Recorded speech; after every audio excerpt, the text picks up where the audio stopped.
bebas dari segala keterikatan. Membersihkan diri dari segala keterikatan selain Allah. Keterikatan itu berarti ketergantungan. Bahwa kita hidup ini memerlukan macam-macam, iya, memerlukan bantuan orang lain, memerlukan dukungan orang lain, pasti yang kita bukan makhluk superpower, tapi tidak ada yang kita tergantung. Tidak ada yang kita terikat sedemikian rupa. Terikat itu berarti kalau tidak kamu, saya tidak mungkin bisa begini. Ini namanya terikat. Kalau tidak karena pertolonganmu teman, saya tidak bisa sesukses ini. Maka kamu harus nolong aku terus. Ini namanya terikat. Satu-satunya keterikatan yang sah itu ya hanya dengan Allah saja. Maka hal-hal yang di luar Allah jangan sampai menghalangi kita dekat dengan Allah.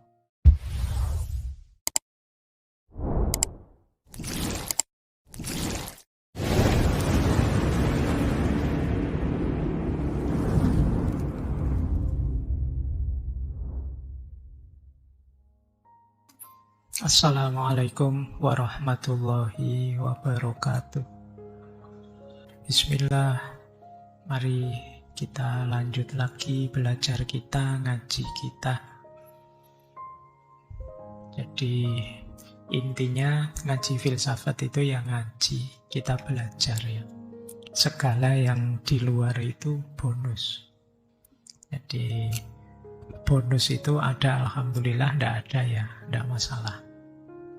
Bahkan termasuk pemahaman kita, kepandaian kita, itu ya anugerah sebenarnya bonus. Karena yang bisa kita lakukan hanya belajarnya.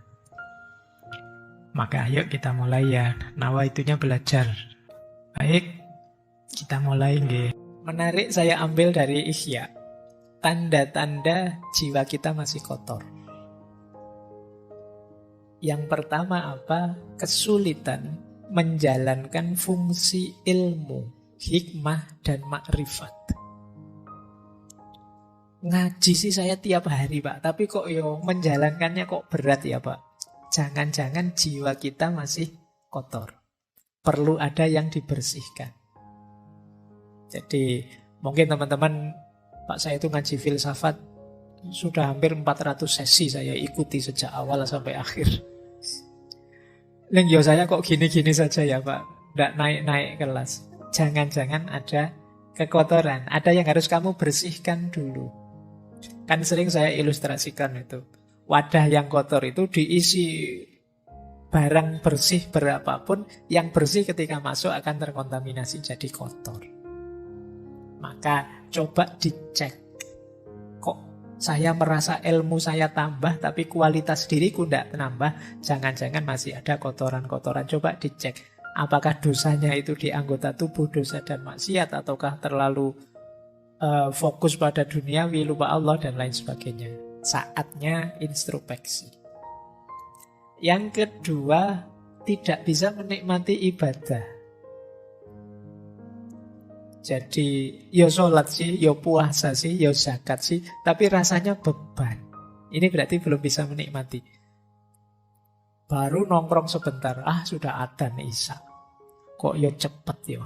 Nah itu rasanya beban. Krungu adzan ini rasanya aduh. Akhirnya kan kamu cepet-cepet bikin sholat biar bebas tugas. Nah ini berarti kamu belum bisa menikmati ibadah. Para penceramah itu mungkin sebentar lagi akan banyak yang isinya man fariha bidukhuli Ramadan. Barang siapa yang gembira dengan datangnya Ramadan, dia bisa bebas dari api neraka. Terus kamu pura-pura gembira padahal kamu gerundel. Besok tidak bisa makan siang-siang ini. Wah berat sekali nanti kuliahku. Asam lambungku bagaimana? Terus pokoknya kamu khawatirnya banyak, tidak ada gembira-gembiranya. Ibadah kok rasanya berat. Coba dicek, jangan-jangan ada sisi-sisi kotor yang harus dibersihkan. Entah di sisi yang mana.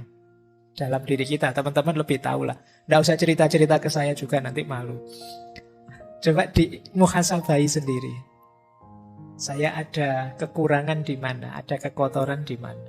Kok ibadahku berat rasanya. Rasanya masih beban.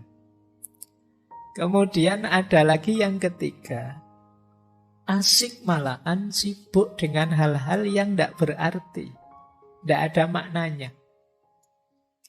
Nah, coba dihitung. Dalam sehari kesibukan kita yang memang urgent, penting, bermakna, bermanfaat berapa persen? Kok lebih 50% aktivitas kita ternyata aktivitas yang sia-sia. Tidak ada gunanya, tidak ada manfaatnya. Jangan-jangan ada banyak kekotoran dalam diri kita. Aku loh Pak, kok asiknya malah main HP, itu pun ya tidak jelas, cuma scrolling-scrolling aja sejak tadi. Nah, jangan-jangan ada yang kotor dalam diri kita. Beribadah tidak asik, tapi melakukan hal-hal yang tidak ada maknanya asik. Saya itu Pak, kalau ngobrol sambil ngerokok, nongkrong, itu tidak terasa berjam-jam loh Pak. Asik saja. Tapi kalau sholat, mau pikir sebentar saja kok ya. Rasanya berat. Subhanallah 33 kali itu rasanya kayak 3 kali. Coba subhanallah, subhanallah, sudah 33. Tidak dinikmati sama sekali. Coba dicek, jangan-jangan ada kekotoran. Nah, ini juga ada sesuatu yang kita cintai sangat dalam, melebihi cinta kita pada Allah. Jangan-jangan masih ada kekotoran dalam diri kita. Kan biasa sebenarnya tiap orang itu punya ambisi, punya keinginan, punya cita-cita. Tapi rumusnya seperti saya bilang tadi, finalnya tetap harus Allah. Jadi Pak Opo tidak boleh mencintai sesama, mencintai yang kita cintai. Cintai saja, tapi jadikan cinta itu bagian dari cinta kita kepada Allah.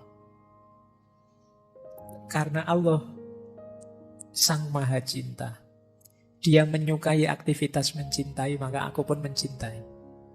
Jadi kita melakukan aktivitas mencintai itu bagian dari kepatuhan kita kepada Allah. Nah, cuma kok nanti ada yang kita cintai melebihi Allah, atau justru membuat kita lupa pada Allah. Saking cintanya dengan HP, dengan main game, dengan nonton TikTok, dengan YouTubean, dengan Spotify-an, porsinya untuk Allah lama-lama habis. Ya tinggal sholat saja. Sholat pun kadang juga tidak sadar hadirnya Allah. Nah itu coba dicek lagi dalam diri kita, jangan-jangan ada kotoran-kotoran.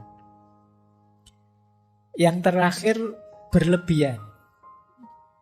Jadi perilaku-perilaku yang berlebihan apa saja. Kan dulu di filsafat akhlak saya singgung bahwa segala yang berlebihan itu jelek. Bahkan baik berlebihan pun jelek. Makanya kalau kamu nembak kan biasanya kalau ditolak jawabannya kan, wah kamu terlalu baik buatku. Jangan dikira terlalu baik itu positif, negatif. Karena segala yang terlalu itu jelek. Makanya kalau kamu dijawab begitu, itu kamu jangan bangga. Wah aku ini sangat terlalu baik, berarti tidak terlalu baik, negatif. Oh, dia pinginnya yang pas kok, yang baik, cocok. Nah kalau terlalu baik ya melampaui sudah. Baik, jadi ketika ada keberlebihan, kemungkinan ada yang kotor. Jadi, perilaku yang berlebihan dalam hal apapun. Menghargai orang itu bagus, tapi saking menghargainya sampai memuji-muji, sampai menyembah-nyembah kebablasan jelek. Benci orang itu manusiawi, ada orang kita suka, ada orang kita tidak suka. Tapi kebencian yang berlebihan sampai kita tidak rasional, sampai kita tidak manusiawi, pasti jelek. Nah, ini bahan untuk kita introspeksi, jangan-jangan masih ada yang kotor. Jadi di antara tanda-tanda kotornya jiwa itu kita sulit menjalankan hikmah ilmu yang kita miliki. Kita berat dalam beribadah, tapi asyik dalam hal-hal yang tidak bermakna. Ada yang selain Allah yang kita cintai sedemikian rupa, dan kita suka berlebihan dalam banyak hal. Nah, kalau ada gejala-gejala ini, ya, ayo segera muhasabah. Ada sisi kotor apa dalam diriku yang perlu aku bersihkan. Jangan-jangan masih ada sombong, jangan-jangan masih ada iri, jangan-jangan masih ada dengki pada orang, jangan-jangan masih ada rasa benar sendiri, egois, dan lain sebagainya. Itu kotoran-kotoran jiwa kita. Nah, ini menarik. Dalam Ihya itu, nanti kalian boleh setuju, boleh tidak ya. Ini cuma yang punya pendapat Imam Ghazali. Ini rangkaian dorongan syahwat yang negatif. yang bisa membawa bencana. Syahwat paling dasar itu syahwat perut. Kebutuhan perut. Ya kebutuhan gizi, makan biar tidak stunting. Ya. Jadi kebutuhan syahwat perut ini elementer. Orang itu yang pertama kali dibutuhkan ya syahwat perut ini. Kalau yang perut ini belum terpenuhi, yang syahwat-syahwat yang lainnya biasanya masih belum muncul. Jadi harus beres dulu di yang perut. Kalau perut ini tidak beres, kemudian kalian merambah bidang yang lain, biasanya bidang yang lain itu kamu dedikasikan untuk membereskan urusan perut. Di ekonomimu belum beres, kamu geser ke ranah agama, ya urusan agama kamu jadikan orientasi untuk memenuhi kebutuhan perut. Urusan perutmu belum beres, kamu melakukan aktivitas kebaikan sosial, itu biasanya diam-diam tidak sadar kebaikan sosial itu kamu dedikasikan untuk memenuhi kebutuhan perutmu. Maka syahwat paling dasar itu syahwat perut. Kalau urusan perut beres, kata Imam Ghazali biasanya naik sedikit. Turun ding, naik. Turun sedikit ke bawah perut. Syahwat bawah perut. Nah, ini baru mulai lirak-lirik kiri kanan. Kalau perutnya belum kenyang, masih belum turun ke bawah. Kalau kamu lapar itu peduli amat, ada yang cakep, ada yang itu, pinginnya makan. Makanya Rasulullah itu ngasih tips anak-anak muda yang sudah pingin menikah tapi belum mampu, puasalah. Karena kalau perut itu kosong, perut itu lapar, kamu sudah melihat yang cantik-cantik, yang ganteng-ganteng itu sudah nggak nafsu. Pokoknya mikirnya kapan beduk maghrib datang. Nah, tapi kalau perut beres baru mulai sudah nafsunya naik. Jadi nafsu bawah perutnya bangkit. Kalau yang kedua ini juga terpenuhi, biasanya terus naik juga satu level lagi, muncul syahwat tentang harta dan kedudukan. Jadi mulai mikir status, mulai mikir kepemilikan. Aku harus kaya, aku harus berkedudukan. Kalau kemudian terpenuhi syahwat kedudukan dan harta ini, muncul penyakit lanjutannya, riya, sombong, pamer. Kalau riya, sombong, bermegahan, pamer ini muncul, biasanya hadir juga temannya, dengki, memusuhi orang, iri. Karena ada orang lain yang juga seperti itu, punya status yang tinggi juga, punya kedudukan yang tinggi juga, terus kita jadinya iri. Tadinya ingin sombong, bermegahan, kok ya saingannya banyak. Muncullah dengki, iri, permusuhan. Nah ini rangkaian nafsu syahwat, kata Imam Ghazali.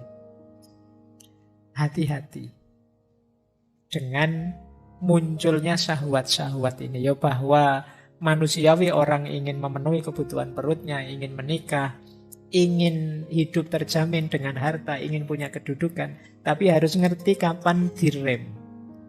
Harus sadar juga penyakit-penyakit ikutannya. Jadi ini pelajarannya untuk kita waspada. Nah, biar tidak terlalu ditelan oleh rangkaian syahwat ini, berarti puasa bisa jadi solusi. Karena ketika kita puasa, kita lapar, kebutuhan syahwatnya turun ke level yang paling awal. Sudah tidak mikir apa-apa, yang dipikir hanya perut, dan itu kita dapatkan setelah maghrib. Meskipun bahayanya biasanya begitu adzan maghrib buka puasa kenyang kumat lagi semuanya. Nah, itu karena yang dasar ini terpenuhi sudah. Baik, ini bahan ya refleksi, nanti teman-teman coba membaca dirinya. Sering tidak terlena masuk ke jebakan-jebakan syahwat ini. Oke, baik, karena ini ada dialognya saya agak cepat. Nah, proses tazkiyatun nafs itu ada dua jalur. Yang tadi teman-teman mengeluh berat, membersihkan jiwa itu karena mungkin teman-teman membacanya hanya dari sisi aku, dari sisi kita. Waduh berat Pak kalau saya harus melakukan itu. Ya itu kan teman-teman sendiri. Jalur mujahadah namanya. Jangan lupa selain jalur mujahadah ada jalur hidayah. Jalur hidayah itu Allah yang membukakan jalan. Jadi bukan hanya kita yang berupaya. Nanti kalau upaya kita diridhoi oleh Allah, maka Allah yang akan membawa kita pada hasil yang positif yang kita inginkan. Itu namanya hidayah. Kita dibukakan jalan sehingga jadi mudah. Maka jangan pesimis. Meskipun tadi rasanya kok berat ya Pak, apa bisa ya Pak? Itu mungkin yang bisa ya wali-wali saja Pak. Tidak, kalian juga bisa kok. Kalau Allah ridho. Karena selain mujahadah yang itu berdasarkan kekuatanmu, masih ada hidayah. Pertolongan, anugerah dari Allah. Makanya beruntungnya orang yang punya Tuhan itu terhindar dari putus asa.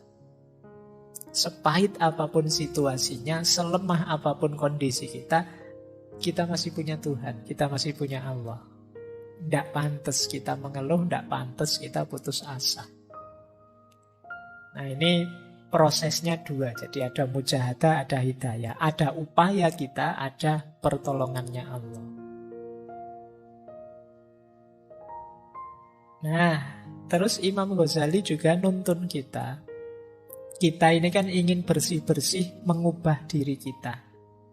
Cepat atau lambatnya perbaikan diri, kata Imam Ghazali, kuncinya dua. Yang pertama, watak dasar kita dan lamanya kita pada kondisi sebelumnya. Yang kedua, kekuatan, kehendak, keyakinan, dan kesabaran kita. Ada orang yang watak dasarnya pemarah. Dan puluhan tahun dia jadi orang pemarah. Nah ini untuk berubah jadi sabar lebih lama. Tidak masalah, tapi bisa, pasti bisa. Manusia itu tidak ada yang paket tidak bisa diubah, pasti bisa. Cuma prosesnya agak lama. Jadi kekuatan asalnya dan lamanya. Makanya kalian kalau punya sifat negatif, jangan lama-lama kamu nikmati sifat negatifmu. Karena semakin lama kamu jalankan, semakin sulit mengubahnya nanti. Kalau sadar itu jelek, segera latihan untuk berubah. Ternyata aku itu cerewet ya. Ayo latihan. Biar tidak cerewet gimana caranya? Mungkin latihan agak pendiam. Entahlah kamu pakai strategi apa kamu tutup mulutmu, atau kamu ben enggak cerewet lagi. Nah ini namanya latihan untuk mengubah. Dan ini memang prosesnya tidak sederhana. Tidak semudah diceramahkan. Kamu harus memulai kemudian secara sabar mengubah diri pelan-pelan. Mungkin setiap waktu berkurang 1%, 1% sampai 100% berubah. Tidak mungkin revolusioner tiba-tiba berubah kecuali mungkin hidayahnya Allah yang mungkin seperti itu. Tapi perhitungan rasionalnya ya semakin kita lama di sifat yang lama, perubahannya juga tambah lama. Dan yang kedua kekuatan niat kita. Kekuatan niat ini ya kalau tidak pakai niat ya lama. Tapi kalau niatnya serius bisa lebih cepat. Kan kadang-kadang kita itu tidak percaya diri, akhirnya lama. Ada yang mantap sekali, bisa lebih cepat. Jadi ini dua kuncinya keberhasilan kita untuk tazkiyatun nafas, membersihkan jiwa. Nah, dasarnya tazkiyatun nafas, yang pertama kita harus tahu state of soul kita, kondisi jiwa kita. Sering saya pakai istilah kolb tadi, hati itu ada 3 istilah. Ada kolbun mayit, ada kolbun marid, ada kolbun salim. Hati yang mati, hati yang sakit, dan hati yang sehat. Kondisi jiwa kita ada di mana sekarang? Hati yang mati itu berarti kondisi jiwa kita namanya amarah. Amarah itu kondisi jiwa yang nyaman dalam keburukan. Tidak ada rasa tidak enak sama sekali kalau melakukan kejahatan. Ini kolbun mayit, hati yang mati. Menyakiti orang tapi senang. Rasa no kamu. Nah, itu berarti amarah. Kolbnya kolbun mayit. Ayo coba ya kita, semoga tidak ada di sini lah. Kalau ada cepat-cepat berubah. Bohong tapi seneng, ini yang biasanya bikin hoax. Bikin berita palsu, terus banyak orang ketipu, terus seneng. Wah, ternyata hoaxku sukses loh ya. Nggak ada menyesal-menyesalnya sama sekali. Jangan-jangan hatimu sudah mati. Melakukan kejahatan kok seneng. Melakukan dosa kok bangga. Nah, ini berarti kita ada di level amarah. Semoga paling tidak kita ada di level lawamah atau alhamdulillah kalau mulhamah. Lawamah itu kondisi jiwa yang terjadi pertarungan di dalamnya antara yang baik dan yang buruk. Enaknya aku ini bohong apa jujur ya? Kalau bohong nanti kok dosa, tapi kalau jujur nanti aku tidak dapat apa-apa. Nah, itu kan pertarungan-pertarungan. Nah, jiwa yang lawamah bertarung tapi kalah. Akhirnya tetap bohong dan kemudian menyesal. Nah, ini lawamah. Kayak kalian buka HP terus diarahkan ke situs-situs yang tidak beres itu. Ini kalau tak klik mesti muncul gambar yang itu. Tak klik enggak ya? Tak klik enggak ya? Nah. Tapi kalau tak klik dosa. Tapi kalau enggak tak klik kok eman-eman. Siapa tahu ada yang baru. Misalnya. Itu kan pertarungan itu dalam jiwamu luar biasa. Kok terus kamu nekat. Terus kamu buka terus. Ternyata gambar yang kemarin sama saja. Tapi terus kamu nonton. Terus kamu nyesel. Ngerti gini enggak tak klik tadi. Kamu sering nyesel karena melakukan kesalahan. Jiwamu lawamah. Lebih bagus daripada amarah. Karena kalau amarah kamu tidak menyesal sama sekali. Kalau lawamah, kamu tahu itu dosa dan menyesal. Alhamdulillah kalau sudah mulhamah. Mulhamah itu ya satu akar kata dari alhama yulhimu ilhaman. Dianugerahi oleh Allah ilham untuk milih kebaikan. Pertarungan ya, terjadi pertarungan. Milih yang benar apa yang salah dan kamu milih yang benar. Ini berarti kondisi jiwa yang mulhamah. Lebih positif. Tapi baik lawamah maupun mulhamah namanya kolbun marid. Hati yang masih sakit, masih ada penyakitnya, masih ada kotorannya. Buktinya apa? Masih ada pertarungan dalam jiwamu. Hati yang benar-benar sembuh, levelnya adalah mutmainnah. Kalau mutmainnah, tidak ada pertarungan lagi. Otomatis kamu akan milih yang baik. Kok ada tawaran di HP seperti tadi, langsung ditinggal, tidak ingin nyoba-nyoba. Jadi kamu menghindari yang jahat dan nyaman dengan yang baik. Jiwamu jiwa mutmainnah. Ini yang disebut kolbun salim. Nah, sebelum bersih-bersih coba kamu cek. Kalau jiwamu kondisinya amarah, kolbun mayit, perjuanganmu agak berat. Karena kamu harus menghidupkan lagi hatimu. Kamu harus, kalau komputer itu kamu harus mereset terus diinstal ulang. Tidak bisa tiba-tiba ditambahi perbuatan-perbuatan atau cuma di uninstall beberapa softwarenya. Ini mungkin install total itu harus dibuang semua, isinya diganti yang baru. Dan ini berat. Kalau kamu ada di kolbun marid, hati yang sakit, karena masih ada kotoran-kotoran sedikit-sedikit. Nah, di sini tazkiyatun nafas yang tadi kita sampaikan bisa dipakai tips-tipsnya. Alhamdulillah kalau sudah mutmainnah. Kalau sudah mutmainnah tinggal menjaga istiqomahnya. Nah, jadi dasarnya ini ya nanti coba dicek. Wah, saya sudah istiqomah Pak. Ya alhamdulillah meskipun aku tidak percaya. ya coba lah kamu cek sendiri nanti. Kalau masih ada kotoran-kotoran, ayo dibersihkan. Baik, saya lanjut lagi. Ini strategi yang disampaikan oleh Imam Ghazali dalam Ihya. Untuk melakukan tazkiyatun nafas, jalannya 3. Yang pertama ilmu dan keyakinan, yang kedua riyadoh, dan yang ketiga mujahadah.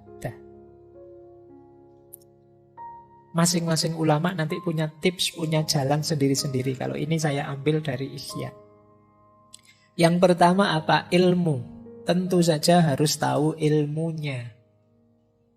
Makanya malam hari ini itu kita konteksnya konteks ilmunya masih. Kita belajar bagaimana tazkiyatun nafas yang pas, yang cocok, yang benar, yang sesuai. Jangan sampai kita ingin bersih-bersih malah mengotori. Mungkin karena sapunya tidak cocok. Nah, di sini perlunya ilmu. Kalau sudah dapat ilmunya, mantaplah, yakinlah. Kalau masih ragu-ragu, kalau masih belum yakin, ya agak berat. Apa-apa itu kalau setengah-setengah yakinnya kan tidak maksimal. Jadi kalau sudah dapat ilmunya, yakinlah, baru kemudian riyadhah. Riyadhah itu makna letternya sebenarnya latihan. Nah, Imam Ghazali mengutip gagasannya, ada banyak yang dikutip. Saya ambil dua, Yahya bin Mu'az Ar-Razi dan Sufi besar Sahal Al-Tustari. Kalau riyadhah versi Syekh Yahya bin Mu'az Ar-Razi, yang dilakukan apa? Menjaga makanan, menahan mata, mengendalikan mulut, dan pemaaf. Jadi menjaga makanan berarti puasa lebih simpel. Atau makan jangan berlebihan. Kemudian tidur juga jangan berlebihan. Menahan mata. Kemudian mengendalikan mulut. Dan pemaaf. Jadi kata Syekh Yahya bin Mu'az ini, strategi-strategi ini efektif untuk detok, membersihkan kotoran-kotoran kolbu. Kalau Syekh Sahal mirip saja, mengempiskan perut, menyedikitkan tidur malam, tidak banyak bicara dan menjauh dari manusia. Kenapa harus menjauh dari manusia? Ya karena godaan paling berat itu manusia. Godaan dari makanan saja mungkin tidak terlalu menggoda, tapi begitu ada manusianya yang bareng makanan itu bisa sangat menggoda. Kamu puasa, ada es teh di depanmu sak gelas, itu biasa. Tapi begitu ada orang minum es teh di depanmu, itu kan rasanya beda. Jadi ya agak jauh lah, manusia itu memang makhluk penggoda yang luar biasa. Jadi kata para sufi, agak menjauh sebentar. Ya mungkin semacam uzlah atau yang agak berat namanya kholwat. Dalam rangka apa? Bersih-bersih dulu. Nanti kalau sudah bersih, terjun sudah tidak mudah terpengaruh lagi. Ini namanya riyadhah. Riyadhah itu latihan. Ya memang kalau latihan itu berat. Tapi kalau tidak dilatih, kita tidak tangguh. Maka ya memang harus siap ada pengorbanan-pengorbanan. Mengorbankan waktu, tenaga, mengorbankan biaya mungkin dan lain sebagainya. Tapi harus mau latihan. Tidak senang-senang saja, tidak bisa. Pak, saya ingin tazkiyatun nafas tapi jalur santai gitu loh Pak. Yang senang-senang yang itu ya tidak jadi tazkiyatun nafas nanti. Nah, kalau riyadhah bisa kita jalankan, harus diimbangi juga dengan mujahadah. Kalau mujahadah itu azam yang kuat, amal baik diperbanyak, sabar dan istiqomah. Niatnya yang kuat, diisi lebih banyak amal baik, kemudian sabar serta istiqomah. Jadi ilmu, keyakinan, riyadhah dan mujahadah. Ini tips untuk tazkiyatun nafas dari kitab Ihya Ulumuddin. Saya lanjutkan. Kalau ini level-levelnya, ini rankingnya. Teman-teman sampai ranking berapa saya tidak tahu. Pembersihan jiwa.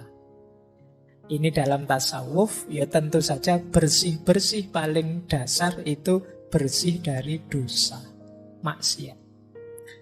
Ini kelas 1. Kelas 1 maksudnya kelas paling awal ya, bukan kelas 1 itu kelas VIP. Jadi kelas paling dasar. Kalau kita masih belum bisa bertarung melawan dosa dan maksiat, ya naik ke level atasnya masih berat. Jangan dibantah biasanya terus, Pak, manusia itu kan wajar, makhlul khotok wan nisyan, Pak. Ngayalmu kan sering begitu. Iya, tapi maksudnya sirna segala dosa itu di batin kita tidak ada niat, tidak ada keinginan secara sengaja melakukan dosa. Tidak nabrak norma secara sadar. Itu level awal. Tahu salah ya dihindari, tahu dosa ya tidak ditabrak. Bahwa kadang-kadang ada khilaf, lupa, tergelincir secara tidak sadar. Ini manusiawi, bisa kita ikuti dengan tobat. Tapi tidak secara sengaja melakukannya. Itu level awal tadi yang dimaksud sirna segala dosa. Begitu sadar, saya salah ngomong, kepleset ngomongnya. Sebenarnya tidak pengen meso, tapi lihat wajahmu tiba-tiba keluar begitu saja misalnya. Ini kan tidak sadar. Nah ini terus kamu bisa tobat. Tidak niat kok tadi. Beda dengan secara sengaja memang pengen meso niat. Nah, itu kita harus sirna dari yang ini tadi, yang terakhir, yang sengaja niat ingin menjalankan dosa. Kalau sudah lulus dari level pertama bersih-bersih, bisa naik lebih tinggi. Membersihkan diri dari segala keterikatan selain Allah. Keterikatan itu berarti ketergantungan. Bahwa kita hidup ini memerlukan macam-macam, iya, memerlukan bantuan orang lain, memerlukan dukungan orang lain, pasti yang kita bukan makhluk superpower, tapi tidak ada yang kita tergantung. Tidak ada yang kita terikat sedemikian rupa. Terikat itu berarti kalau tidak kamu saya tidak mungkin bisa begini, ini namanya terikat. Kalau tidak karena pertolonganmu teman saya tidak bisa sesukses ini, maka kamu harus nolong aku terus, ini namanya terikat. Satu-satunya keterikatan yang sah itu ya hanya dengan Allah saja.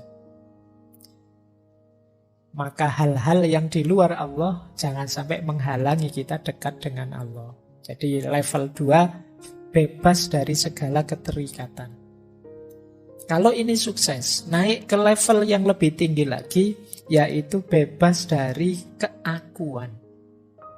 Biasanya orang itu yang sudah sukses di level 2 itu terus merasa bangga dengan dirinya bahwa aku loh bisa bersih, aku loh bisa sukses melepaskan segala keterikatan. Ini level keakuan. Kita lupa bahwa keberhasilan kita itu hakikatnya anugerahnya Allah, pertolongannya Allah. Nah, maka level 3 apa? Bersih-bersih aku. Kalau kita sukses di level 3, otomatis kita akan sampai ke level 4. Yang tersisa hanya Allah saja.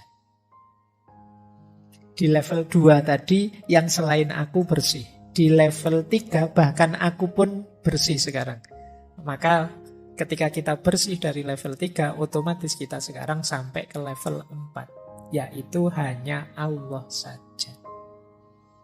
Inilah level-levelnya tazkiyatun nafas. Nah, tidak apa-apa ya, sudah 9:30, nanti dialognya setengah jam saja. Ini 4 penghalang, masih dari Ihya ya. Hati-hati dengan 4 hal ini, bukan berarti kamu tidak boleh memiliki, tapi dia bisa menghalangimu dari Allah. Yang pertama harta, yang kedua pangkat kedudukan, yang ketiga fanatisme taklid, dan yang keempat dosa atau maksiat. Harta bisa membuat kita lupa diri jauh dari Allah.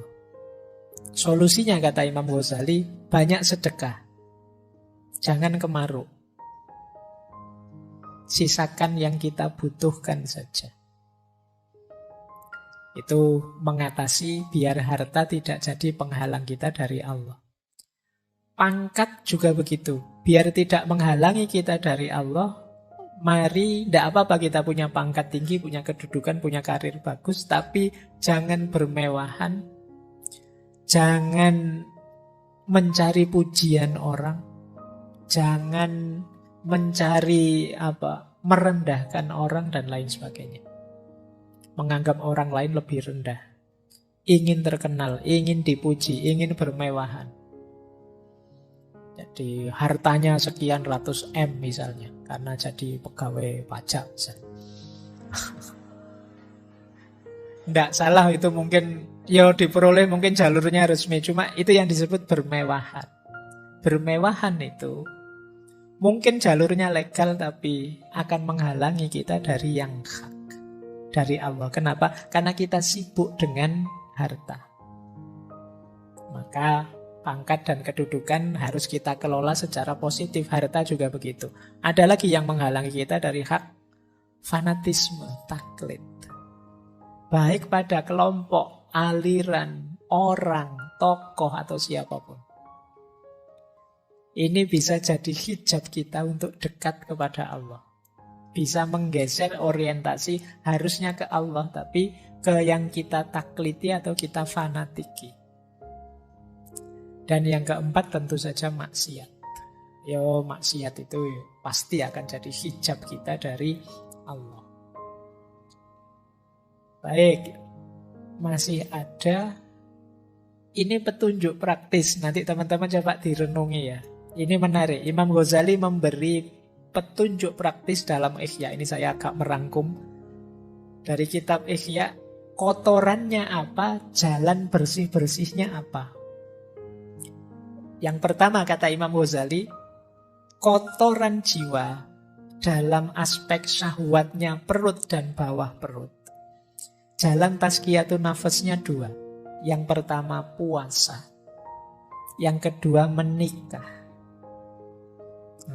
Jadi kok ujian kalian selalu saja urusannya perut dan bawah perut? Satu di antara dua. Kalau bisa menikah, menikahlah. Kalau tidak, puasalah. Syukur-syukur bisa dua-duanya, puasa, menikah. Jadi jalan bersih-bersihnya itu. Kalau sudah menikah, itu kan syahwat kemaluan terkendali. Ada jalurnya untuk dilampiaskan secara halal.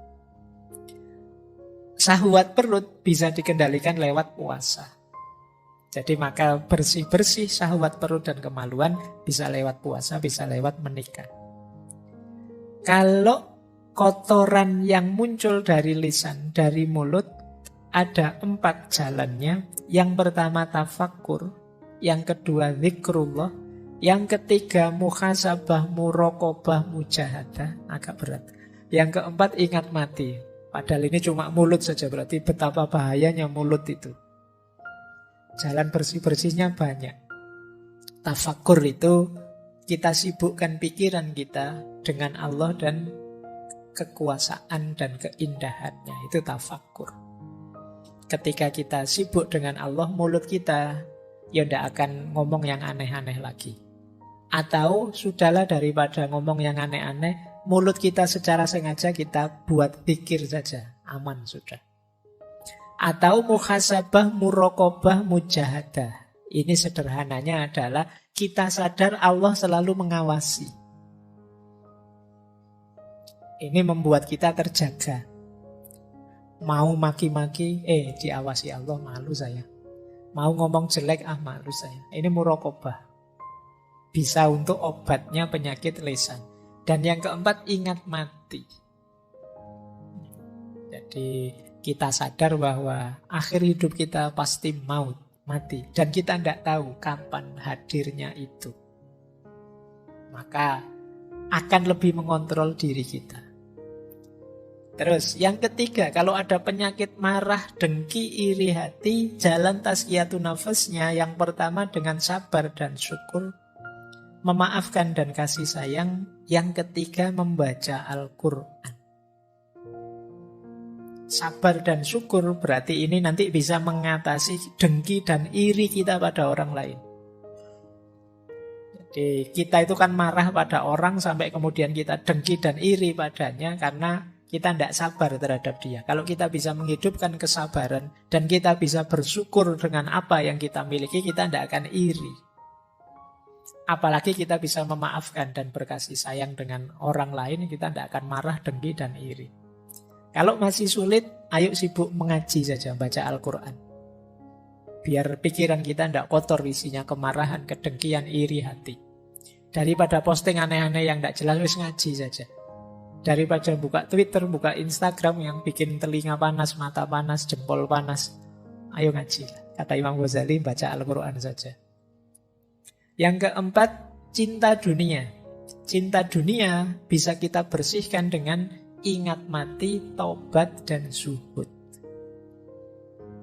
Semakin kita ingat mati, semakin kita tidak cinta dunia. Semakin kita bertobat, semakin kita tidak cinta dunia. Semakin mental kita terbentuk zuhud, kita tidak akan cinta dunia. Nyambung dengan cinta dunia, cinta harta dan kikir. Tipsnya 2. zakat, infak, sedekah. Yang kedua zuhud. Ini masuk akal karena kalau kita terlalu cinta harta biasanya berat untuk zakat, infak, apalagi sedekah. Maka dengan membiasakan diri berinfak, bersedekah, dan berzakat, insya Allah cinta kita pada harta bisa terkikis. Apalagi kalau kita bisa membangun jiwa yang zuhud, yang tidak terjebak oleh cinta duniawi. Yang keenam, cinta kedudukan dan riya. Riya itu ingin pamer. Biasanya orang itu kalau sukses, kalau berhasil itu muncul keinginannya riya. Jangankan kesuksesan besar, kadang sukses kecil saja kamu ingin pamer. Kamu misalnya, wah fotoku kok bagus ya, ini angle-nya pas itu. Mau terus kamu cepet-cepet ingin posting, ingin pamer. Padahal itu kebetulan, itu pun ya filter saja. Ingin pamer. Pokoknya opo-opo kamu ingin tampil, ingin pamer. Kamu eman-eman kalau ada momen hidupmu yang menurutmu bagus dan orang lain tidak tahu. Ini harus tahu semua ini. Kamu dapat nilai A misalnya, kamu foto itu di anumu, terus kamu besarkan, kamu alhamdulillah ternyata usaha tidak mengkhianati hasil misalnya. Nah itu kamu hari ini itu wes kelakuanmu begitu. Kata Imam Ghazali, mental pamer ini bisa dididik dengan uzlah. Uzlah itu menjauh sebentar. Kenapa kamu ingin pamer? Ya karena kamu banyak teman terlibat terus dengan mereka. Sehingga ada kecenderungan ingin lebih tinggi, sehingga terus kamu pamer ke mereka. Kalau kamu agak uzlah, menarik diri, kamu tidak ingin pamer. Mau pamer ke siapa? Bang Yo? Kamu sedang menarik diri, tidak bercampur dengan mereka. Jadi melatih jiwa untuk tidak pamer itu antara lain uzlah. Sementara obatnya takabur dan ujub. Takabur itu sombong, ujub itu merasa besar. Takabur itu merasa lebih tinggi dari yang lain, ujub itu merasa diri luar biasa. Lupa bahwa semuanya anugerahnya Allah. Itu obatnya 3, tauhid, tafakkur, dan sholat. Pak, saya sudah rajin sholat loh Pak, tapi rasanya kok masih sombong Pak, sholatmu kurang beres. Karena sholat itu harusnya tanha anil fahsya wal mungkar. Baik. Ini nanti coba ya teman-teman praktekkan. Kalau ini lebih praktis dari Imam Ghazali. Coba kita punya penyakit jiwa apa, kotoran jiwa apa, kemudian kita coba membersihkannya dengan tips-tips dari Imam Ghazali tadi.